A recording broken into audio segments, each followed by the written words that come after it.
My dear fellow, said Sherlock Holmes as we sat by the fire in his house at Baker Street. real life is infinitely stranger than anything we could invent. But I do not believe it, I answered. The stories in the newspapers are never very interesting. In fact, they are always very boring. That is because, said Holmes, newspapers always repeat the official reports of magistrates and police reports. You can be certain that there is nothing as unnatural and strange as the commonplace. I know, I replied, that your cases are always very interesting, but let us look at today's newspaper. I picked up the newspaper and began to read an article. It was about a husband who was cruel to his wife. I don't have to read the article, I said, but I am sure that the man had a girlfriend, that he drank, and that he began to hit his wife. I am also sure that there was a sympathetic sister, or landlady. You have chosen a bad example, Watson, said Holmes, because I have worked on this case. The man, Mr. Dundas, did not have a girlfriend, and he did not drink, and he did not hit her. Instead, at the end of every meal, he took out his false teeth and threw them at his wife. You must admit that nobody could invent such a story. Do you have any interesting cases now? I asked. Well, I am working on 10 or 12 cases, but none of them are interesting. They are important, you understand, without being interesting. I have found that unimportant matters are usually more interesting. If there is a big crime, the motive is generally obvious. So they are generally not very interesting. But I think I will have an interesting case in a few minutes. Holmes was standing at the window and looking down at the dull grey London streets. There was a woman standing in the street. She was moving her hands nervously. It was obvious that she could not make up her mind. Then suddenly she ran across the road and rang Holmes's doorbell. I know those symptoms, said Holmes. When a woman hesitates like that on the pavement, it means that she has a love problem. She wants help, but she thinks that her problem is too delicate to communicate. But when a woman does not hesitate and rings the doorbell hard, it means she was seriously wronged. In this case, this woman is confused and perplexed, and wants an explanation. As Holmes was speaking, the servant announced Miss Mary Sutherland. She was a large woman. She wore a hat with a red feather, a black jacket, a dark brown dress, and grey gloves. She also wore small, round gold earrings. When Holmes saw her, he said, "Isn't it difficult for you to type with such bad eyesight?" I thought so at first, Miss Sutherland replied. but now I can type without looking at the keys. Then she looked surprised and frightened when she understood that Holmes already knew so much about her. How do you know that? Asked Miss Sutherland. "It is my business to know things," said Holmes, laughing. "If I could not see these things, why would people come to me? In any case, I can see the marks of the glasses on your nose." I have come here She said. because I want to know where Mr. Hosmer Angel has gone. "Why did you come here in such a hurry?" Asked Holmes. Once again, Miss Sutherland looked very surprised. Holmes then explained that her boots were not the same, and that they were not completely buttoned. Yes, I did hurry out of the house because I was angry at Mr. Windybank, that is my father. He did not want to ask the police about Mr. Angel. He said that nothing bad had happened. This made me angry, so I came here to see you. Your father? Said Holmes. He must be your stepfather, because his surname is different from yours. Yes, my stepfather. I call him father, even though that seems strange to me. You see, he is only 5 years older than me. And is your mother alive? Asked Holmes. Oh, yes, mother is alive and well, Answered Miss Sutherland. but I was not happy when she married Mr. Windybank so soon after father died. Also, Mr. Windybank is 15 years younger than mother. Father was a plumber and had a good business, and when he died, mother continued the business. But when she married Mr. Windybank, he made her sell it. Do you live on the money from the business? Asked Holmes. Oh, no. Replied Miss Sutherland. I inherited some money from my uncle. I cannot touch it, but with the interest I receive £100 a year. That should be enough for you to live quite comfortably. Said Holmes. I give that money to mother, and I live on the money I make typing. She replied. Now, can you tell us about Mr. Hosmer Angel? Asked Holmes. Miss Sutherland blushed deeply and said, I met him at the plumber's ball. They used to send tickets to my father when he was alive, and after he died they sent them to my mother. But Mr. Windybank didn't want us to go. He said that my father's friends were not good enough for us.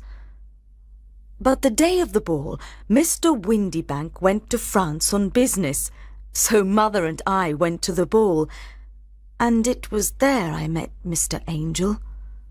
I suppose, said Holmes, that Mr. Windybank was very angry with you when he discovered that you had gone to the ball.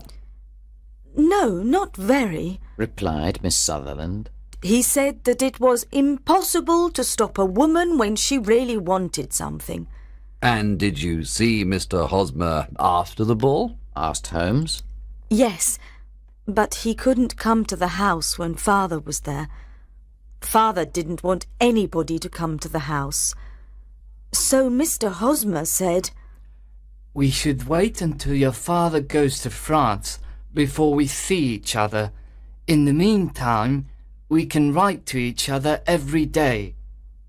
Were you engaged to the gentleman at this time? Asked Holmes. Oh, yes, Mr. Holmes. We were engaged after the first walk that we took. Mr. Angel worked in an office in Leadenhall Street. Which office? That's the worst part.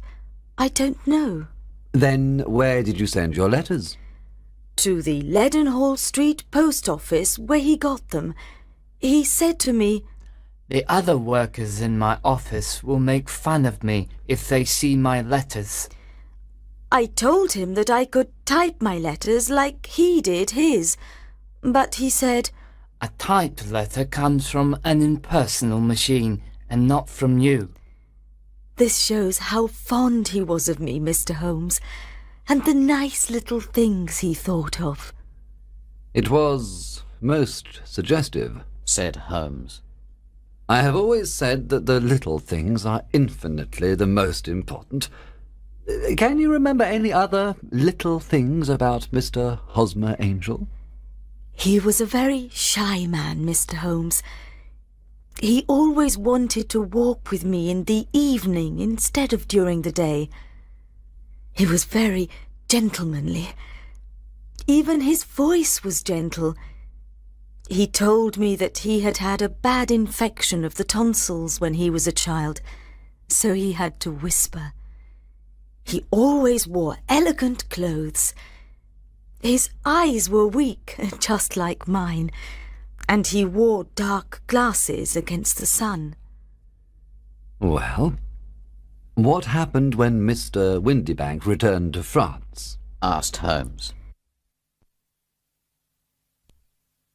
Mr. Angel came to my house and said that we should get married before Father returned. He was very serious and said, Put your hand on the Bible and promise me that you will always love me. Mother agreed with him. Mother liked him from the beginning, and liked him even more than I did. When they started talking about our getting married within the week, I asked them if I should ask Father first. They said no. I, however, did not want to do anything in secret, so I wrote to Father at his office in France. But the letter came back to me on the very day of the wedding. It missed him, then? Yes, sir. He had started back to England just before the letter arrived in France. Ha! That was unfortunate. Your wedding was planned, then, for the Friday of that week. Was it to be in church? Yes, sir, but very quietly. On the day of the wedding, Hosmer came in a hansom to take Mother and me to the church. But since there were two of us, Mother and I went in the hansom, and Hosmer took a cab. We got to the church first, and when the cab arrived, we waited for him to come out. But he never did. The cabman said that he could not understand what had happened to him. I think that you have been very badly treated, said Holmes. Oh, no, sir. Hosmer was too good and kind to leave so. Why, all morning before the wedding he said to me, If anything happens to me, you must always love me. You must wait for me. I will return to you. I thought this very strange to say on the day of our wedding, but his disappearance explains everything. It certainly does, said Holmes. In your opinion, did he know that he was in danger? Yes, I think so. But do you know what the danger was? No, I don't. One more question. How did your mother react? She was angry and told me that I should never speak about him again. And your father? Did you tell him? Yes. He said, Something terrible has happened to Hosmer, but he will return. I agree with my father. Why would Hosmer leave me? After all, there was no money involved. Hosmer did not borrow money from me, and I never put the money which I had inherited in his name. So he did not take my money and leave. Then she pulled out a handkerchief and began to cry. I will try to solve your problem, said Holmes. But don't think about it any more. Forget about Mr. Angel. Do you think that I will ever see him again? No, I'm afraid not. Then what has happened to him? You will leave the question with me. Now, I need some of Mr. Angel's letters, a good description of him, and also your father's address. I never had Mr. Angel's address, said Miss Sutherland. But here is Mr. Windybank's address. He works for a wine importer. Here is the advertisement with a description of Hosmer that I put in the newspaper, the Chronicle. Miss Sutherland then left. But before leaving, she said, I will always wait for Hosmer Angel to return. When she had left, I asked Holmes about the case. The young woman is quite interesting, but her little problem is not very difficult or unusual. Would you mind reading me the description of Hosmer Angel? I then read it to Holmes.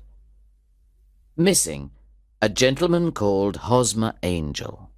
About 5'7" tall. He's strongly built with black hair, black sideboards, and moustache.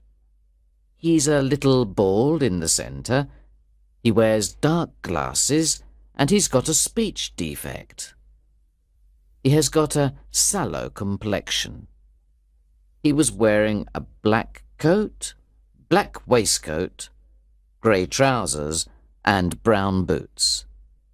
Please contact Miss Sutherland, etc., etc. That is enough, said Holmes. Now, look at these letters which Hosmer wrote to her. Ha! What do you see? They are typed, I said. Not only that, but the signature is typed too. The point about the signature is very suggestive. In fact, we can call it conclusive. Of what? My dear fellow, can't you see how important this fact is to the case? No, I can't, I replied. Unless Hosmer didn't sign his letters because he didn't want to be legally responsible for what he promised. No, that was not the point, said Holmes. But now I will write 2 letters which will solve this mystery. One of the letters is to Mr. Windybank's firm in the city, and the other one will be to Mr. Windybank himself, to ask him to come here to meet us tomorrow evening at 6 o'clock. A few minutes before 6 the next day, I returned to Baker Street. When I walked in, Holmes was doing chemistry experiments. Well, have you solved it? I said as I walked into the room. Yes, it was the bisulfate of baryta. No! Miss Sutherland's mystery, I cried. Oh, that. I thought you were asking me about the chemistry experiment. There was never any mystery in the matter. The only problem is that the scoundrel did not do anything illegal, so he can't be punished. Who was Hosmer Angel, and why did he abandon Miss Sutherland? But Holmes did not have time to answer me, because just then we heard someone knock at the door. And then someone walking towards Holmes's room. This is the girl's stepfather. He wrote to me to say that he was coming, said Holmes. The man who entered the room was a strongly built fellow without sideboards or moustache, with a sallow complexion, and he looked at us with a pair of penetrating grey eyes. He was wearing a black top hat. Good evening, Mr. James Windybank, said Holmes. I believe this is the typed letter that you wrote to me to say that you were coming here. Yes, sir. I am sorry that Miss Sutherland has troubled you about this little problem.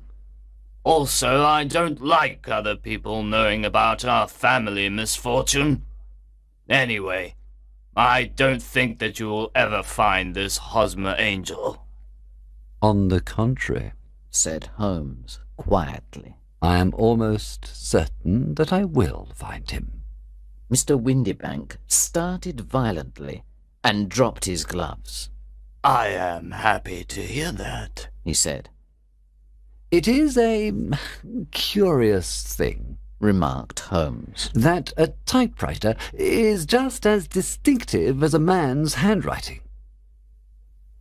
For example, in this letter of yours, I can see that this part of the R has a slight defect. There are also 14 other characteristics of your typewriter. We write all the letters in the office with this typewriter, said Mr. Windybank. And now, continued Holmes, I will show you what is really very interesting. In fact, I'm thinking about writing a book on the typewriter and its relation to crime. Mr. Windybank jumped out of his chair and picked up his hat. I cannot waste time over this ridiculous talk. If you can catch the man, catch him, and let me know when you have caught him. Certainly, said Holmes, walking over to the door and locking it. I let you know that I have caught him. What? Where? Shouted Mr. Windybank, becoming white and looking around like a rat in a trap. You can't get away, Mr. Windybank, said Holmes. This case was really very easy. Now, sit down and we can talk about it. Mr. Windybank fell back into the chair. I did not do anything illegal, he stammered. I am afraid that you are right. But, Mr. Windybank, it was a cruel, selfish, and heartless trick. Now, let us look at what happened, said Holmes. Then Holmes sat down and began to talk. The man marries a woman older than himself for her money. He can also use the money of the daughter as long as the daughter lives with him and the mother. The daughter has a lot of money, so it is important not to lose it. But the daughter is friendly and affectionate, so it is clear that she will soon find a husband. At first, this man tells the daughter that she cannot go out, but this will not solve the problem forever. Then one day the daughter says that she wants to go to a ball. What does the clever stepfather do then? With the help of the wife, he disguises himself. He wears dark glasses and puts on a fake moustache. Then he changes his voice and speaks very softly. He is even more certain that his plan will work, because the girl is short-sighted. Then, at the ball, this man keeps away other lovers by becoming the girl's lover himself. It was just a joke at first, groaned Mr. Windybank. We didn't think that the girl would fall in love. Yes, that is probably true, continued Holmes. But the girl really fell in love, and you decided to take the situation to the extreme. You began to see her often, and the mother said that she liked him very much. Then you decided to ask Miss Sutherland to marry you, so that she would never again think about other men. But it was difficult for you to pretend to go to France every time Miss Sutherland had to see Mr. Angel. You had to end the situation dramatically. In some way, you had to keep Miss Sutherland from thinking about other men in the future. Therefore, you made her promise on the Bible, and you told her that something could happen on the very morning of the wedding. You took her to the church, but obviously you could not marry her. You disappeared by using the old trick of entering one door of a cab and walking out the other. I think this is the chain of events, Mr. Windybank. Yes, maybe that is true, replied Mr. Windybank. But I did not do anything illegal. And now you are breaking the law because you will not let me leave this room. You are right. You did not do anything illegal, said Holmes, as he unlocked and opened the door. But you really deserve to be punished, and I would like to do it. Then Holmes picked up a riding crop, but Mr. Windybank ran out of the door and out of the house. Now he certainly is a cold-blooded scoundrel, said Holmes, laughing. That fellow will continue doing worse and worse crimes until he does something really bad and finishes on the gallows. In any case, this case had some interesting points. I cannot completely follow your reasoning in this case, I said. Well, it was clear from the first that Mr. Hosmer Angel had a very good reason for his actions, and that the only man who could really profit from the situation was the stepfather. He wanted to keep the £100 a year. Then it was very suggestive that Mr. Windybank and Mr. Hosmer Angel were never together. And so were the dark glasses, the soft voice, and the moustache. They all suggested a disguise. The final point was the typed signature. This made me think that the handwriting of the man must be very familiar to Miss Sutherland, and that if she saw even a small portion of it, she would recognize it. And how did you verify these ideas? I asked. First, I wrote to Mr. Windybank's firm. In the letter, I described Mr. Angel after I had eliminated everything that could be a disguise, like the glasses, the moustache, and the voice, and I asked them if they had an employee like that. They wrote back to me and said that I had described Mr. James Windybank. Then I wrote to Mr. Windybank to invite him here, and as I expected, he typed his reply to me. Then I compared his letter with the letters of Mr. Angel. Voilà tout. And Miss Sutherland? I asked. If I tell her, she will not believe me, replied Holmes. Maybe you remember this Persian saying, "It is dangerous to take a tiger cub from its mother, and it is dangerous to take a delusion from a woman."